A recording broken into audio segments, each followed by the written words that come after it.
Okay, I think we can get going here. I think we have a quorum. Welcome everyone to the Saturday in-depth class with the Lyndon LaRouche Political Action Committee. I'm Benjamin Deniston. We're here February 19th for a discussion. I'm going to be joined by a couple colleagues from Texas. We got Kesha Rogers joining us and Michael Carr. So we're going to have quite a fun discussion with them today, and we look forward to the discussion with our audience. If you're watching this on YouTube, you're watching a recording of this event, which will not contain the question and answer period. If you're watching with us live on Zoom, then you get to interact with the panelists, the presenters, and ask your questions and have some dialogue. So we encourage everyone to sign up for these Saturday classes and join us live via Zoom every Saturday. There's definitely a lot going on. Very exciting, somewhat intense, but also exciting and very hopeful situation.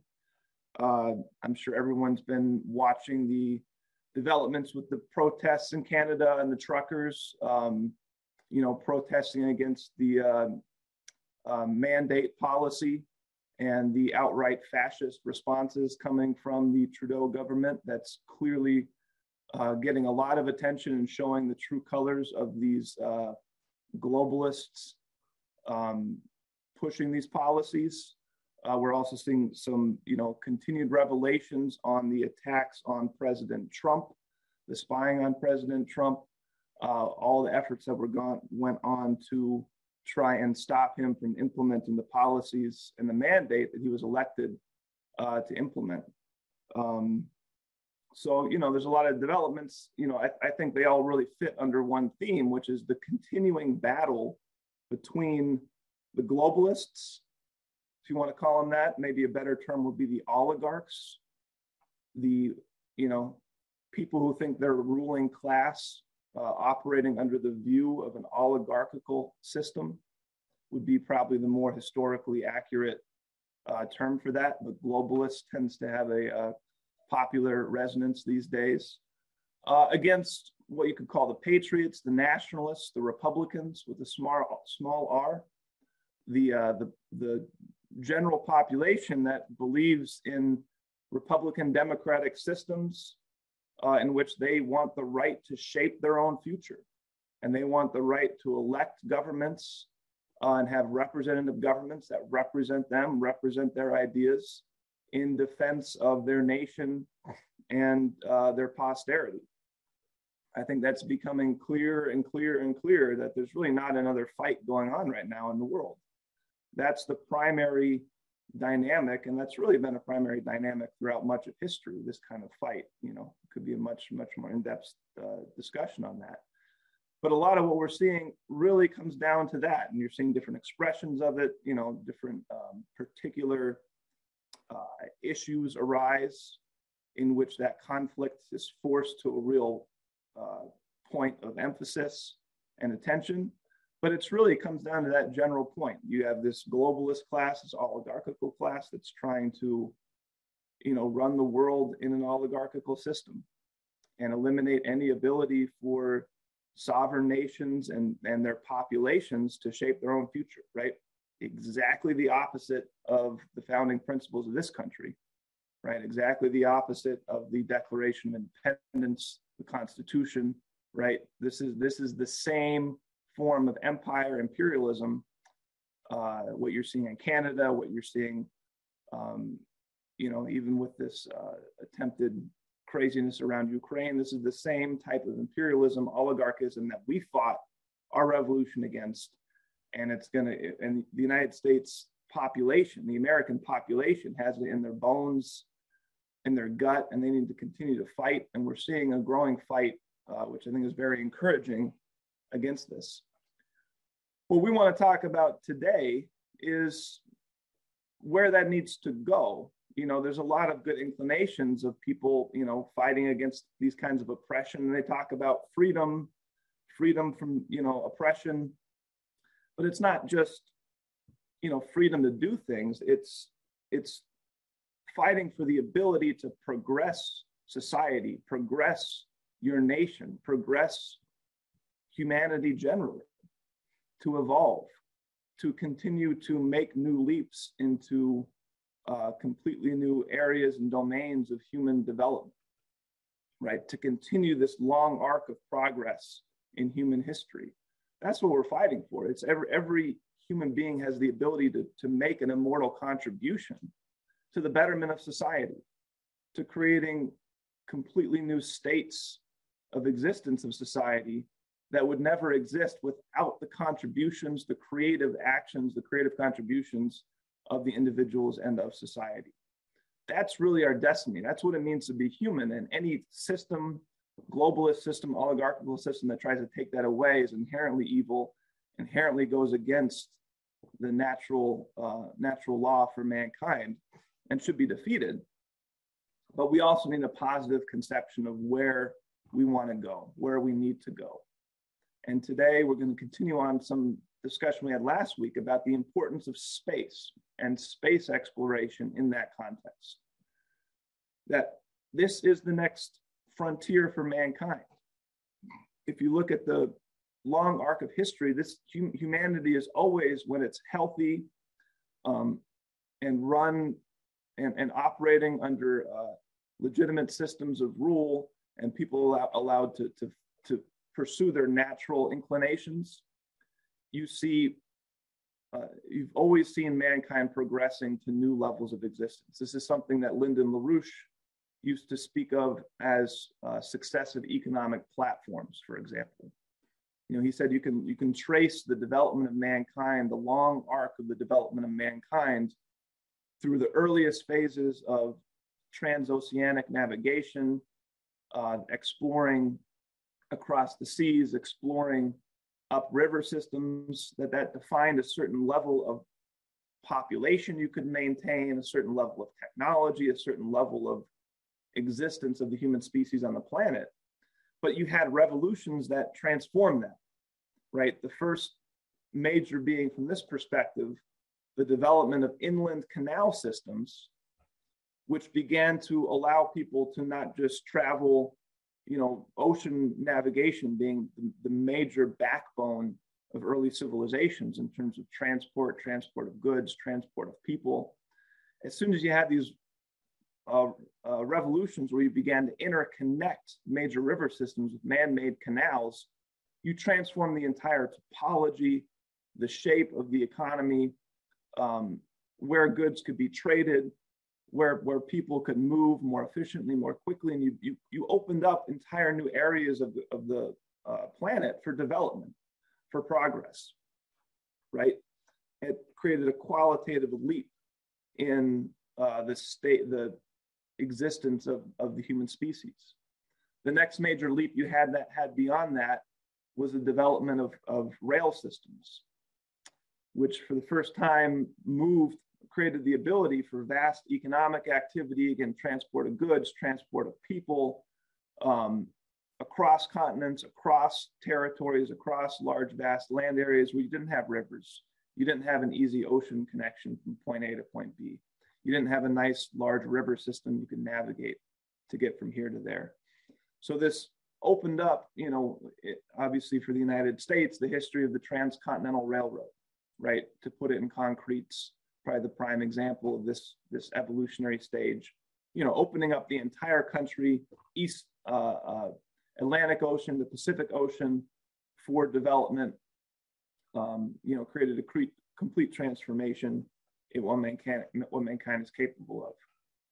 Beyond that, you know, you have further developments of higher speed rail systems, et cetera, which are being developed, which, you know, the United States is definitely lacking in, but that, you know, represents new potentials. But if you want to look at where we're at in this longer arc of history, you know, the next steps is really pointing in one direction. That's out into space. And not just as a place to go visit, you know, send a few people to investigate and then come back. I mean, we'll do a lot of that. It's exciting. But for actual economic development, right? It used to be an almost impossible, incredibly difficult task just to cross from one continent across a major ocean to the next. Now we do that with ease. It used to be incredibly difficult to cross a continent. Again, transcontinental railroad in the US, getting from the East Coast to the West Coast, very difficult endeavor, right? Huge loss of life, huge amount of time spent. Now you don't even think about it, right? If you decided, hey, I want to travel to the other side of the country, if you had the money to do it, buy a plane ticket, you can be there. Take a train, takes a few days, you can still do it, right? Drive your car, takes a few days, obviously a number of days, but you can get it done, right? It's not that big a deal, right? Space is going to be the same way, right? Getting people into Earth orbit, to the moon, developing resources on the moon, developing unique resources you can get there, we can't get here, using the vast potential available to us throughout the solar system is the next evolutionary step. And as we talked about last week, is the basis of driving all kinds of technological advance, all kinds of new wealth and value generation in the economy, right? If this is not just an expense, this is the way we move things forward and solve just the legacy of economic insanity that we're suffering under with the supply line shortages, the inflation, the crumbling infrastructure, all of these things that we're dealing with today. The solution is to move forward, technological advance, increase productivity through that, and space is the place we need to go for that. So that's the general theme that we're going to be taking up today. Mike's going to come in now and go through some updates and developments that he's been following very closely on the progress in commercial space. I'm sure people are aware of some of this, that, you have certain pioneers that are, making advances that governments have not been making, and really pushing the frontiers, pushing into new areas, which is, extremely exciting to see significant progress in areas that have been delayed for so long. And then Kesha is going to come in and give us a perspective on what nations are looking at in terms of their target of lunar development activity on the moon, what that means. So overall, despite the crazy political stuff we're dealing with right now, there is a lot of legitimate hope and excitement about what we're fighting for, what we're trying to accomplish by defeating this oligarchical faction. So I think that's plenty for me to kind of set the tone. And I'm happy to hand it over to Mike to hop in and give us an overview of what he's been looking at. So a few weeks ago, I wrote an article for the Rougepack website called the Mars Vortex. And I wanted to get across the idea that the transformation that we're going through at the moment is pulling all aspects of our economy forward, even though we're living in sort of a semi-dark age that President Trump tried to begin to get us out of, but we're back in it with the Biden administration. But nonetheless, you always start a renaissance in a dark age. So we're going to discuss a few things here. So 1903, we had the first heavier than air powered flight. That's Orville there. So that's 1903. By 1971, that's less than 70 years, less than one lifetime. This is Dave Scott driving on the moon in an electric car. So we had absolutely amazing progress during that period of time. And we, in the early 1970s, LaRouche and other people who were involved in various areas of science formed the Fusion Energy Foundation and published this magazine, Fusion, which became the second largest circulation science magazine in the United States, and which was organized to continue that rapid progress which had been going on up until right around 1969, 1970. However, okay, this is 8 years after that. This is 1979. This is an anti-nuclear protest in Bonn, Germany. And it's a very nice picture, but it was going on here. It was going on all over in the Western world. A campaign that was waged to stop that rapid spread of progress. And it was not, you know, a local phenomenon. It was something that was organized by the British Empire from the very top through the World Wildlife Fund, the institutions commanded by Prince Philip here. It was explicitly written down in a special report by the Rappaport. It was called the Rappaport Report from the Tavistock Institute for Psychological Warfare of British Intelligence back in 1966, 67. But they made very clear that this progress had to be stopped. Okay, and Lyndon LaRouche here, in his presidential campaign in 1980, he made this very clear. He said, "Powerful forces are deeply committed to the neo-Malthusian policies, and these policies have become so deeply embedded in our nation's life that a change in policy requires a massive upheaval in our political party's leadership, merely to get back to the policy outlook of the mid-1960s. So this is Lyndon LaRouche in 1980.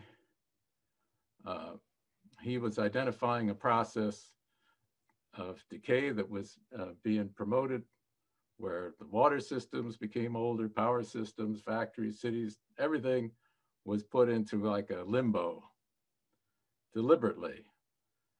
And of course, you can see that in his triple curve here, that you have the physical productive activity and the physical infrastructure of society being depleted in order to fund and this buildup of financial instruments and aggregates and funny money operations. So 1986, Lyndon LaRouche was first put under a massive assault by this British operation in the Department of Justice, which is the same apparatus that's gone after President Trump and is continuing to go after President Trump. But in 1986, the Fusion Energy Foundation was shut down, and a major voice in the United States for progress was hampered. And of course, Mr. LaRouche was eventually railroaded into prison. But before he went to prison, he produced a national TV broadcast called The Woman on Mars, which we have on our website. You can watch it sometime. But he proposed a 40-year project to build a city on Mars, which of course caused him a lot of ridicule in the people who usually do the ridiculing. The New York Times, for example, which ridiculed the Wright brothers and Thomas Edison and everybody else. But he kept doing what he thought was right. And he created an environment in which other people came forward to, pursue those ideas which John F. Kennedy and LaRouche and other people had represented in differing ways. But one person who stepped forward was Elon Musk, who, this is a quote from his biography written by Ashley Vance, an early biography. I'm sure there's going to be many more biographies. He says, "I think there are probably too many smart people pursuing internet stuff, finance, and law. That is part of the reason why we haven't seen as much innovation." And he was certainly determined to try to change that. You need people like that. You need people who are going to deliberately push things forward. It doesn't mean that they're perfect. It doesn't mean that President Trump is perfect. Here he is signing the Space Directive 1 in 2017, which redirected the United States after Obama had killed the plan to go back to the moon, that redirected the NASA and the United States to have a mission of, once again, putting people on the moon and actually developing a continuous lunar presence there by people and society heading on towards Mars. Okay, so to get out of this mess that we're in, we've got a lot of things that are percolating right now. We've got all kinds of ideas, all kinds of little companies, all kinds of technologies, new sciences, which are being put forward and developed. But mostly right now, they're being developed by people who have lots of money, which it's fine if Elon Musk has, money to invest, or Jeff Bezos, or Sir Sir, whatever his name is, the guy from Virgin Galactic. But anyway, it's fine if they want to invest, but we need to have national bank, again, the third national bank of the United States, to actually invest or make investment in these new technologies, these new companies, these seed crystals of prosperity throughout the economy, to make those things work and to suck people. We want to do the same sort of thing that was done in World War II, where in cities like Baltimore, you know, during the war, to get enough people to do what needed to be done, they went around knocking on doors. Is there anybody here who can work? And they created the situation where the unemployed, unskilled people came into work. The unskilled people became skilled workers. The skilled workers became engineers. The engineers became scientists. You had this sucking process where people were sucked up into productive activity and also into more prosperous living conditions personally. So as we organize to win the election coming up here in November for people who oppose the insanity that we're currently dealing with, we have to ensure that people have the idea that we are going to create credit, unlike the Federal Reserve, which creates credit to give out to crooks. We're going to give credit to people who want to build something and who, in almost every case, will be able to pay us back manyfold over time. So anyway, so right now we're living in a really exciting time. We've got a bunch of things which are about to happen this year. And this is a good example of the problem we have here. This is the SpaceX Starship Super Heavy on the launch pad down in Boca Chica. And they've been trying to get a test of this rocket since the middle to ending part of last year, but they've been held up by an environmental report which has to be made by the Federal Aviation Administration in order to be able to launch. So right now it looks like they might be able to launch in March, but this delay that's being enforced by, you know, it's part of this Prince Philip operation. This delay is undermining our ability to land on the moon, because a derivative of the second stage of this system is to be the landing system for the Artemis project, the project which is supposed to take people back to the moon again for the first time in 2024, 2025. That is the perspective, but it's being sabotaged. But anyway, nonetheless, this thing is going to take off very soon. If it doesn't take off from Texas, it'll be moved over to Florida, and it'll take off from Cape Canaveral. But one way or the other, it's going to be launched very shortly. Then we have coming up, also maybe in the March timeframe, is the first launch of the Space Launch System with its Orion spacecraft atop. This will be an unmanned flight around the moon as a first test before sending a crew around the moon in Artemis 2, and then Artemis 3, which should take place 2024, 2025, would be the first mission to land people back on the moon again. But there are a whole array of other companies. Right now, there are 3 private companies that have reached orbit. Of course, you know SpaceX. You may not know Rocket Lab. Rocket Lab reached orbit with the rocket, which is the third one over from the right here in this chart.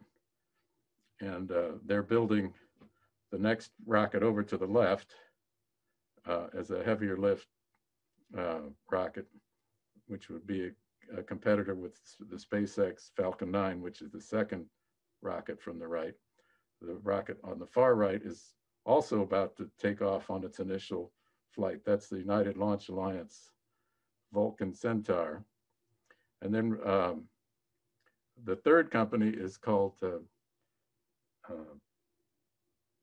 Astra, and they reached orbit last year. They've reached orbit in the shortest time. In 5 years, they went from founding the company to reaching orbit. So that was pretty good. You have another company here, Relativity Space, which is developing the 2 rockets on the far left here. They have a strategy to fully build their rockets using additive manufacturing or 3D printing technologies, which makes that very interesting. Then we've also got this year the first flight of the unmanned Dream Chaser resupply system to resupply the space station, the ISS. We have the first unmanned and hopefully the first manned flights of the Boeing Starliner manned crew module to dock with the ISS. NASA has got a couple of companies which are working on private follow-on space station designs. This is one which takes Sierra Space, which is the developer of the Dream Chaser, and they're also the developer of these globular inflatable modules here, which are the wider modules that are attached to the long central axis of this space station. The central axis of the space station is to be built by Blue Origin. We've got also, NASA put out 3 contracts along with the DOA for development of nuclear thermal rocket designs for deep space transportation. And these rockets generally give you about twice the bang per pound of propellant as chemical rockets do. So that's an important project for any kind of development of the lunar surface or the Martian surface.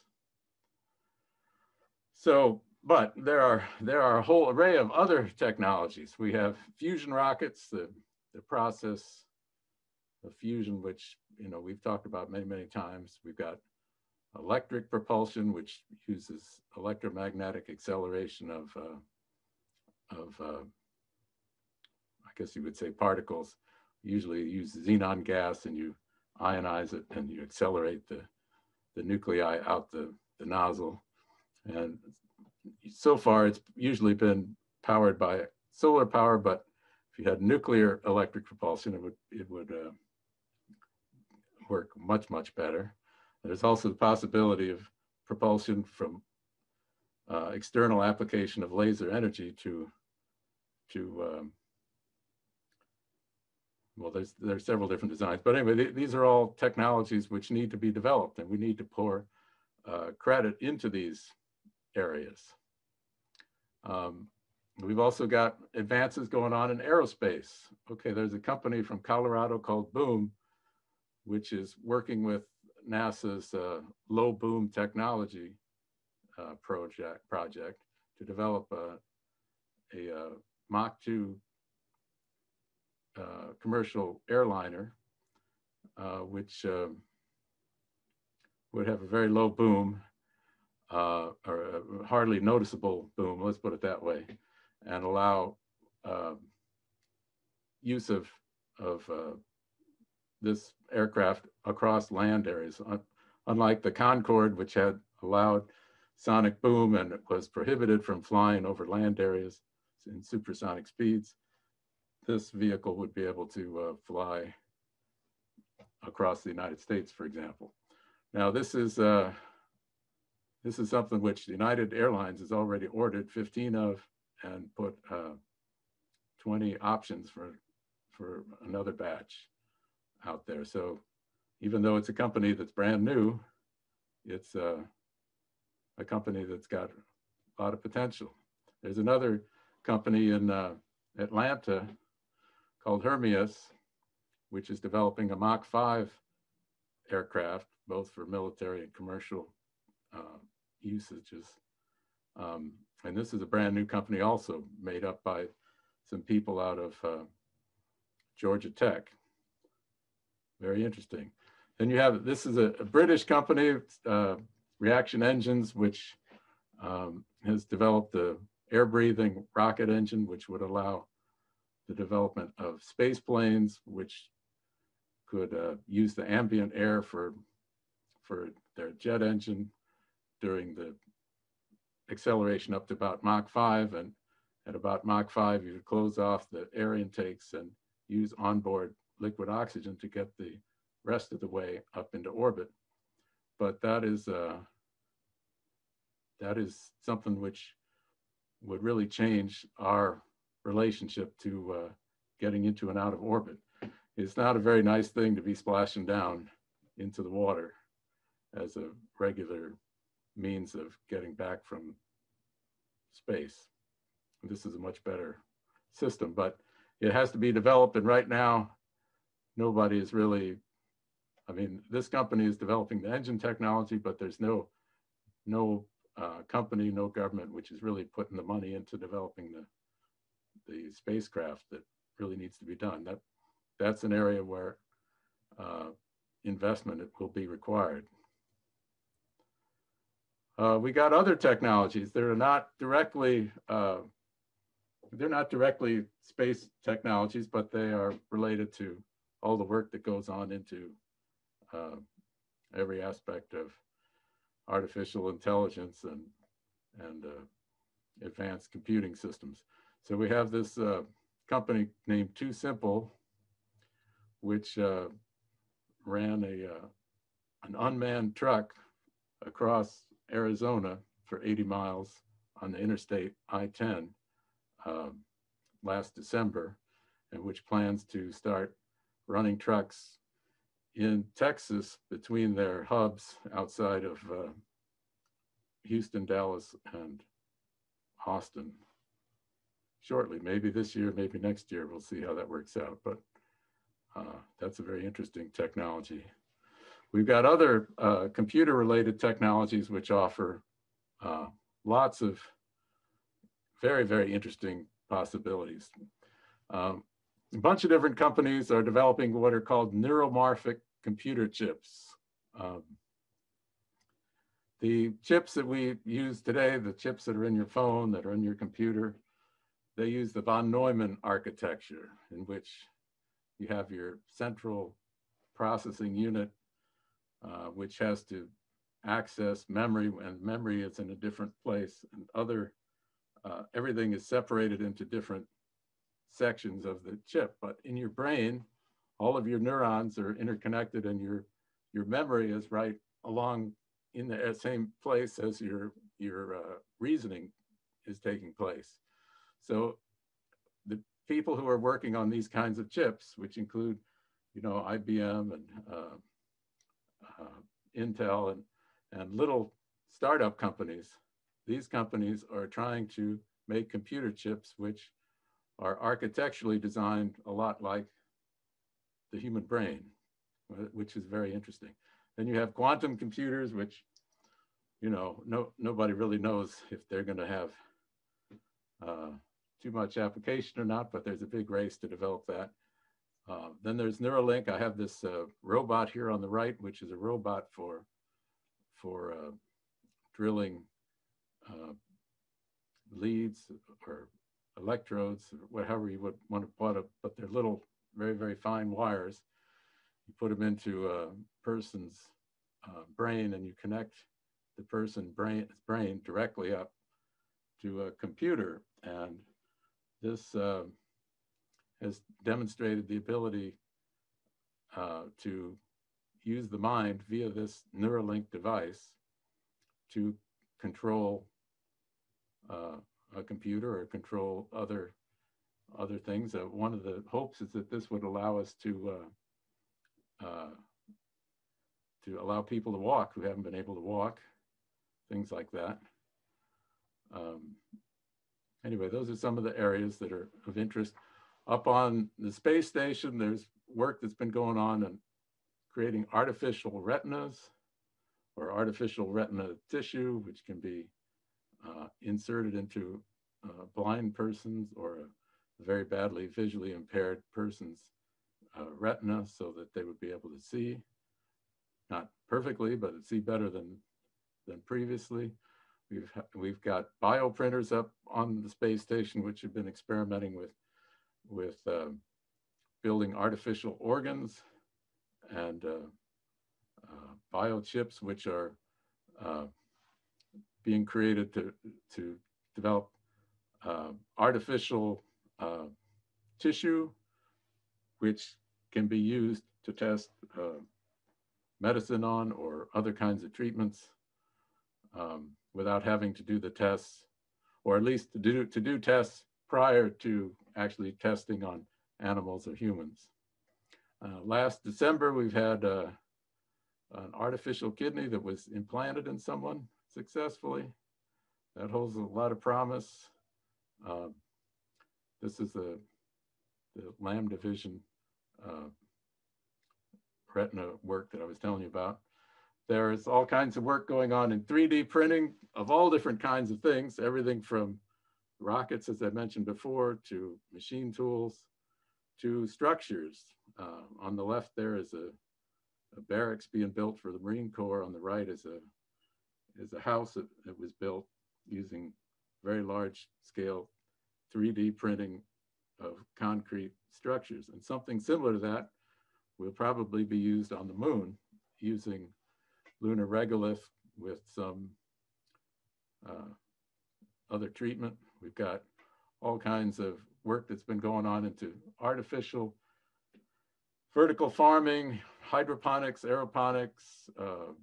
You know, this technology is going to be used on the moon. It's going to be used in the upcoming space stations. On the moon, we'll actually also tie that in with aquaculture, where we use some of what's grown to feed the fish, and then we use what comes back from the fish to fertilize the growing grasses or greens that were growing up there, things of that sort. The Japanese are in the process of building the first commercial superconducting maglev train, which eventually will go from Tokyo to Osaka. They're building it now, but you know it's operating on a stretch, and this is something which has been proposed for the East Coast of the United States. I actually submitted some testimony in favor of it, but also in favor of slightly changing their terminus in Baltimore. But the first stretch would run from Washington to Baltimore, but it's up in the air also. Everything is dependent upon financing. And we've had this situation where financing has not been coming to productive activity, but instead has been going into speculative activity. That's got to be reversed.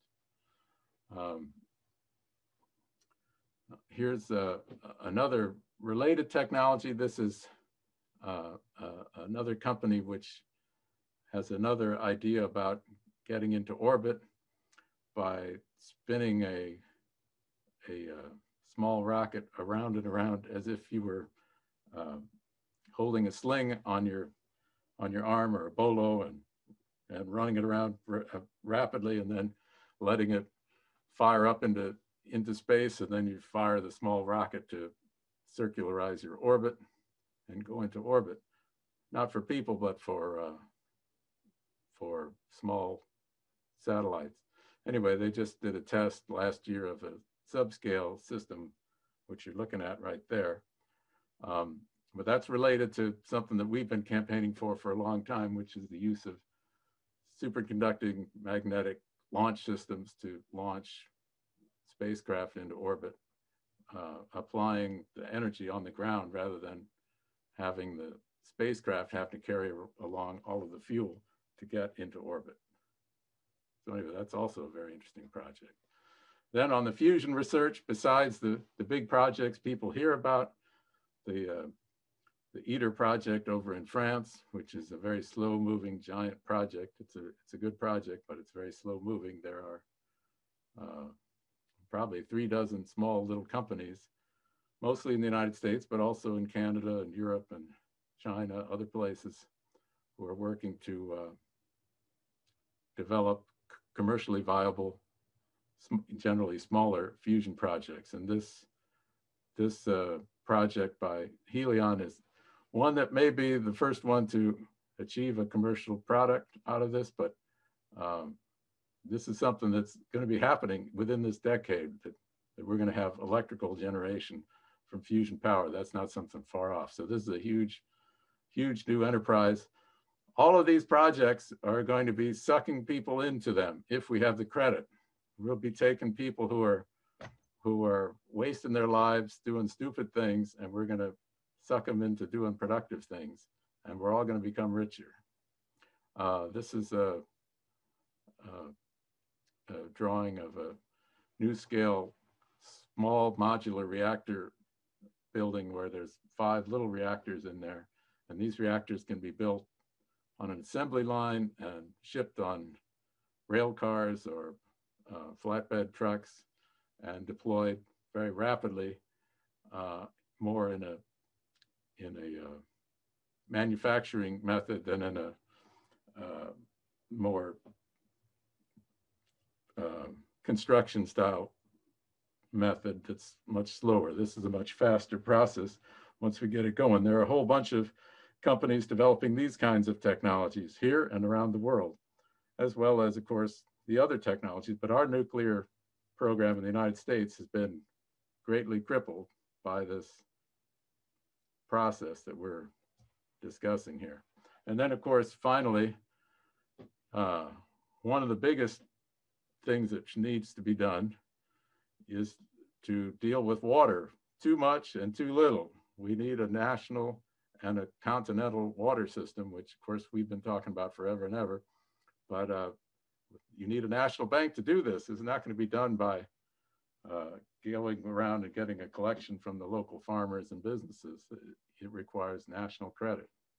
So those are some of the things, you know, I could go on, but these are just a few things to sort of give you the flavor of it.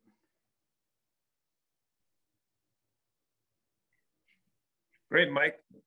That's quite a comprehensive overview. Really appreciate that. I think, Kesha, you ready to jump in on?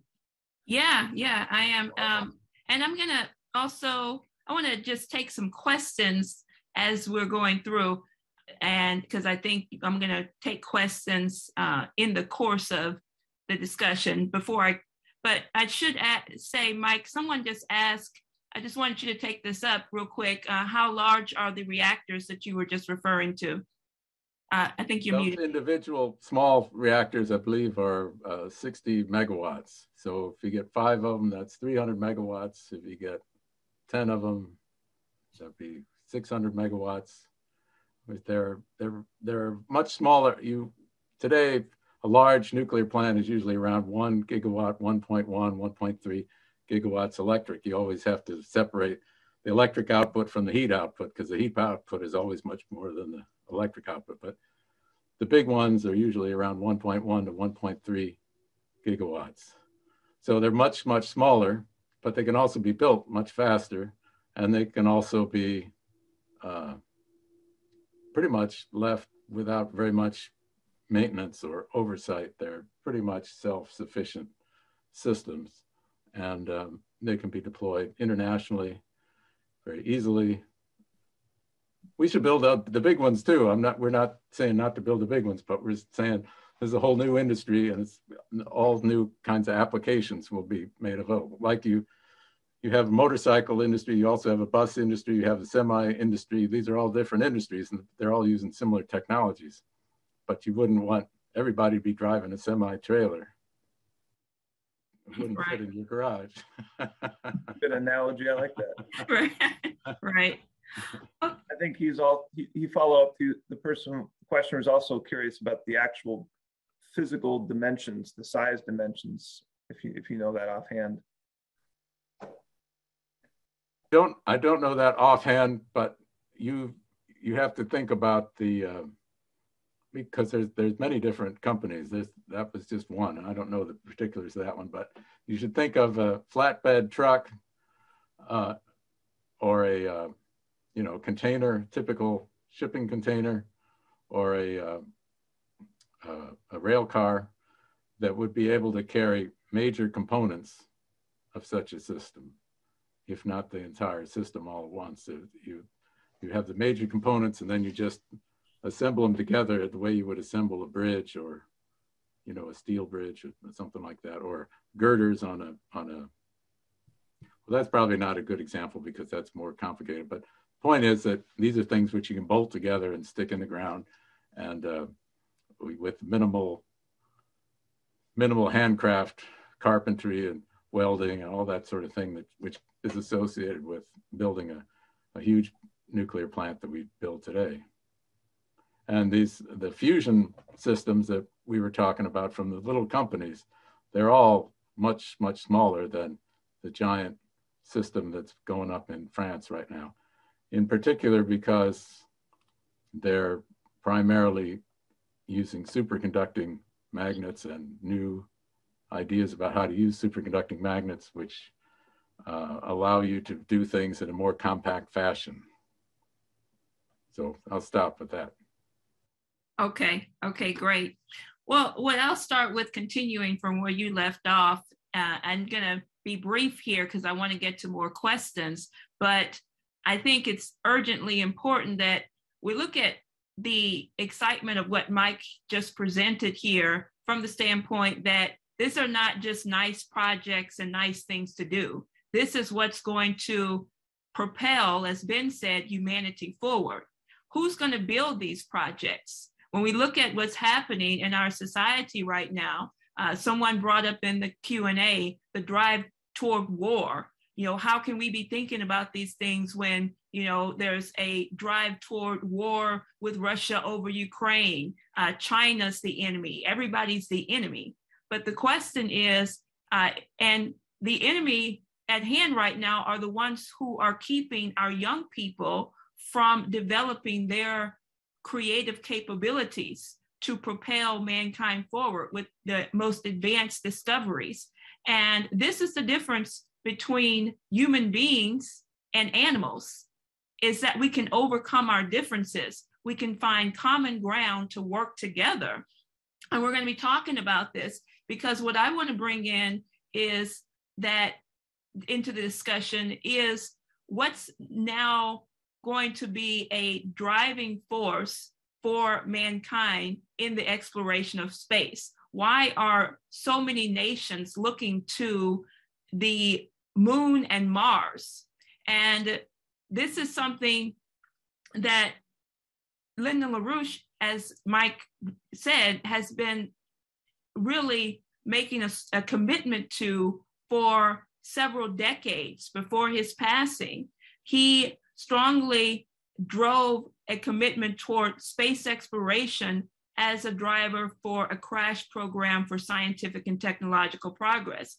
And you look at what has dominated our culture and our society, what's happening to our young people. We don't even have to go through the drug epidemic that's destroying and killing off our young people. I would ask right now, after what Mike just presented, you know, everyone should be getting their children, their grandchildren involved in these discussions. This is what we have to inspire the younger generation to take charge of their future. What we're not talking about is the present, the here and now, how we survive through the atrocities that are being forced upon mankind. But the question is how we actually build for the future. And this was something that was most inspiring by Mr. LaRouche. And I'll tell you, I'm going to share a couple of slides here. I want to start with this, going back to, here we go. So I want to start with a quote from Lyndon LaRouche. This quote actually comes from a compilation that we put together on our website, We Are the Firebringers. And I'd encourage people to listen to that entire, it's about 35-minute video that we produced. But in there, Mr. LaRouche really captures what the mission for mankind is and must become. And how nations, especially the leading nations of the world, when we're talking about nuclear powers, there's no figuring out who's going to be the dominant power, who's going to beat the other one. because no nation will survive in a nuclear confrontation. But what we can look at right now is that as the mission for a moon-Mars colonization, as Lyndon LaRouche laid out back in the 1980s, which was the centerfold of his work around the Strategic Defense Initiative, which was adopted by President Ronald Reagan, and what he developed in terms of the driving force for that Strategic Defense Initiative, which developed massive breakthroughs in scientific capabilities and technology as to beam weapon defense. Some technologies, we can talk about this more now, that we're actually starting to see advancing today. The existence of thermonuclear fusion, energy and propulsion systems, which are absolutely essential for the advancement of a moon-Mars mission orientation. But so I want to read this quickly here and think about it. He says, and this is in December 3rd, 2009. So remember where we are at that time. We were in the middle of a lunatic in the White House by the name of Barack Obama, which I was very much at the center of the campaign and leading the campaign to save NASA as I ran for Congress and impeach Obama for his atrocious policies. But at that time, Lyndon LaRouche made very clear again that we had to have a mission orientation to save humanity. But we have, quote, but we have to do something else. We have to mobilize the population and its imagination, because only the desire for a better future, only goals for a better future can mobilize a population to be motivated to do what has to be done. When you put this Mars question, you have to industrialize the moon, which is already a project that's understood. 10 nations are actually concerned with the idea of industrializing the moon, 10 nations that are moon landing oriented. We have to take the moon and make the moon a baseline for going into space. In other words, you don't want to build up tremendous weight in apparatus. One second here, weight in apparatus on Earth and have to pump that stuff up to the moon. What you do is you take your technology to the moon, and then you find the raw materials on the moon, which you use to build the craft. Now you build the craft, which will actually take whatever you want to send to Mars in that direction. So you have to build an industrialization of the moon. So Mr. LaRouche has been talking about this for a very long time. He has been the centerfold of what we're now seeing unfolding with nations around the world. I'm going to take 4 examples, particularly of the leading nations of the world, starting with Russia, China, India, and the United States. So first time, as Mike said, we saw a commitment to returning Americans to the moon and defining a mission orientation for the United States was when President Trump came into office. We hadn't, in a very long time, remember, we hadn't gone to the moon since 1972 was the last time we put human beings on the moon. And I'm thinking about this. This is 2020 State of the Union address. And as he says, in reaffirming our heritage as a free nation, we must remember that America has always been a frontier nation. Now we must embrace the next frontier, America's manifest destiny in the stars. I am asking Congress to fully fund the Artemis program to ensure that the next man and the first woman on the moon will be American astronauts, using this as a launching pad to ensure that America is the first nation to plant its flag on Mars. Now, I do have to say that when you think about that, the United States, after the total operations that were run against President Trump for many reasons and run against our nation, really was set back on the course of action that President Trump put into motion. And I'll tell you, you can find some writings on the LaRouche PAC website.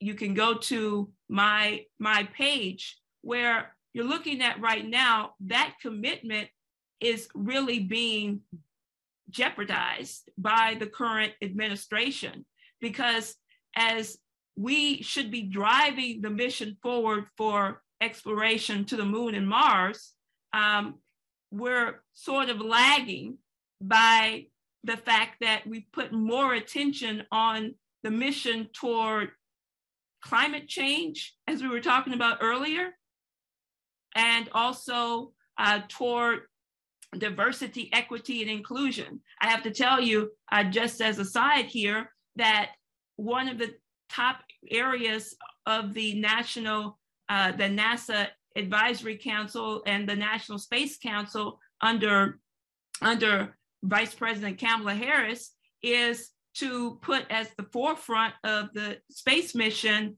the climate change, diversity, equity, and inclusion.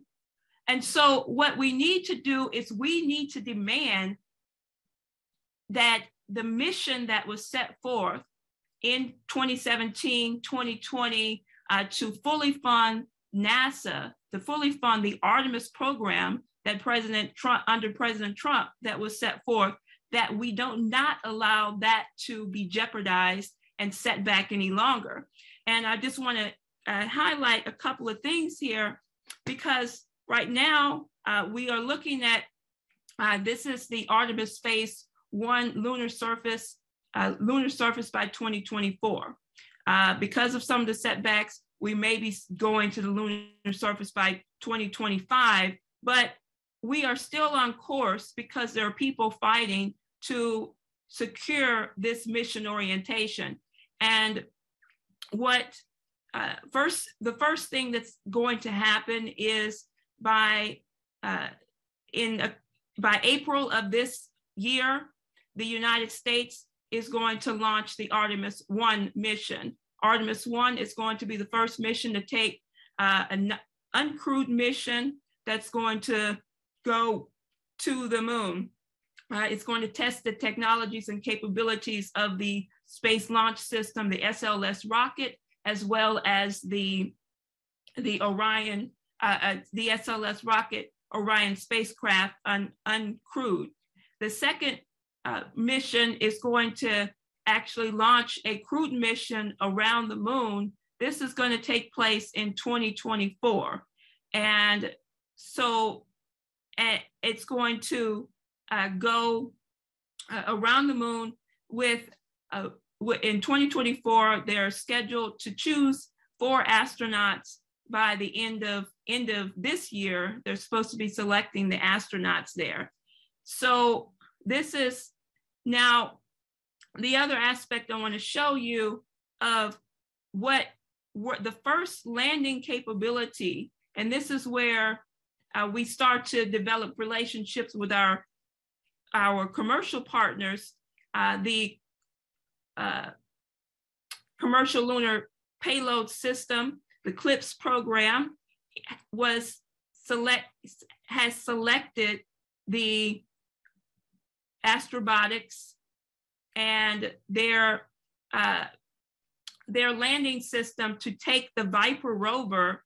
The Viper Rover here is going to be the NASA's rover that the Volatiles Investigating Polar Explorer rover, is what Viper stands for, is going to be the first to go, is going to go to the South Pole of the moon. And remember, I'm saying lunar South Pole. This is the hot spot on the moon right now that all the nations are vying for.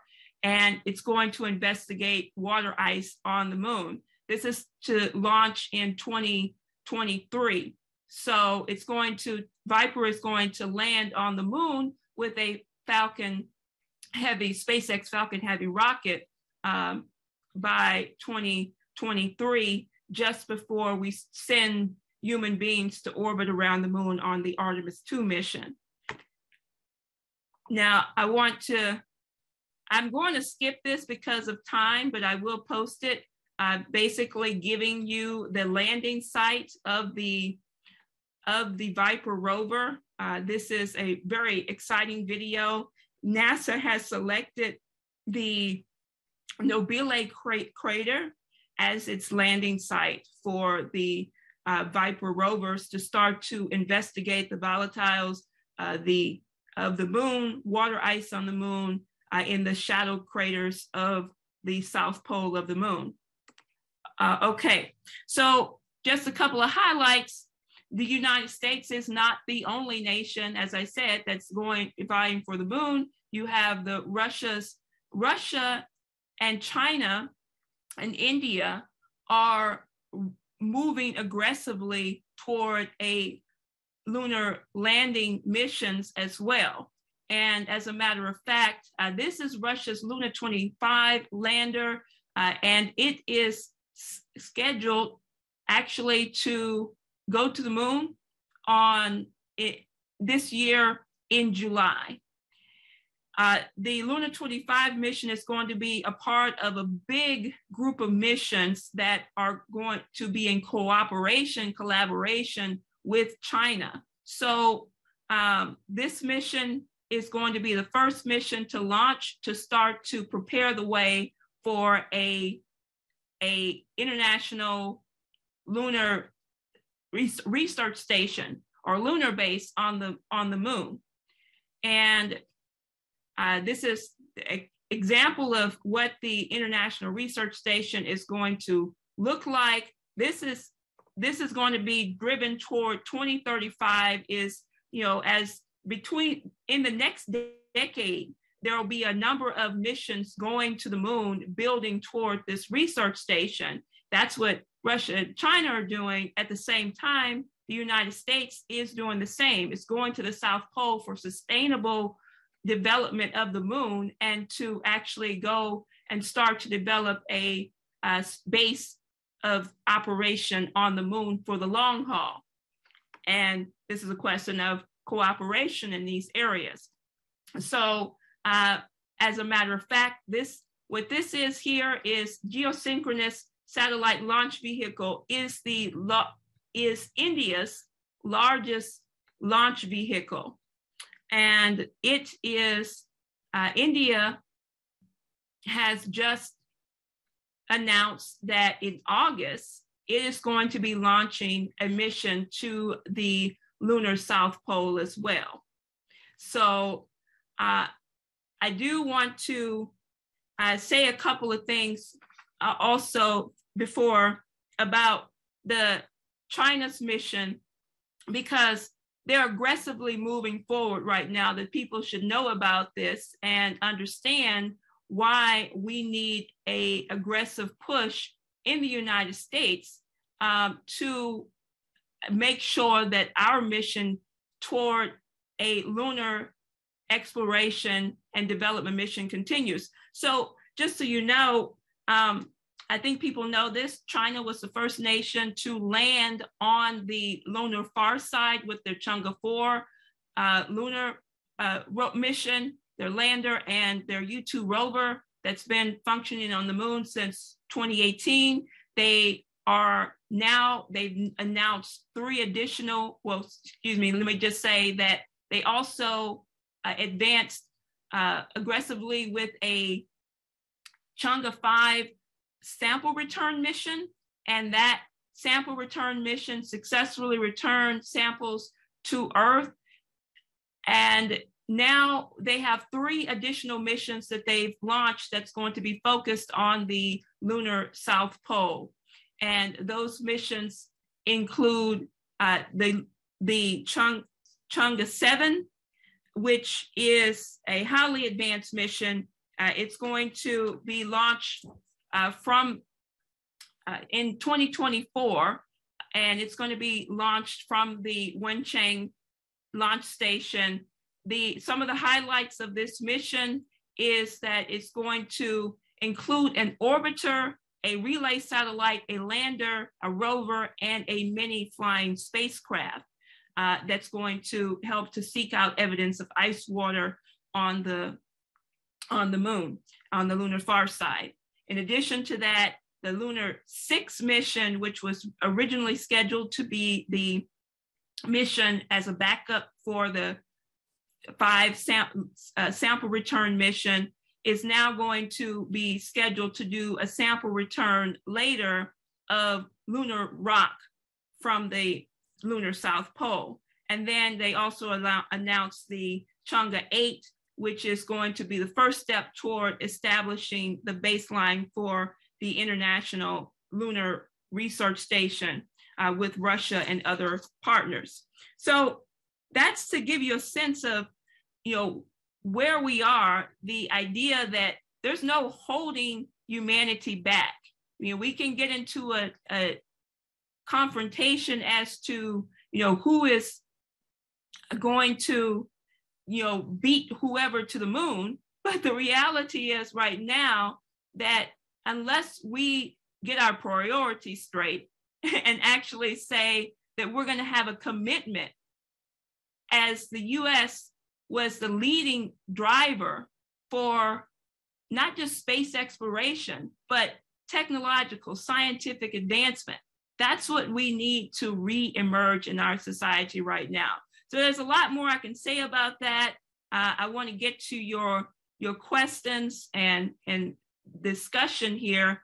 But I think, as said, the reason why we're having this discussion is for people to understand, one, this is not going to happen without a commitment toward investments by a national credit system into large scale development and projects.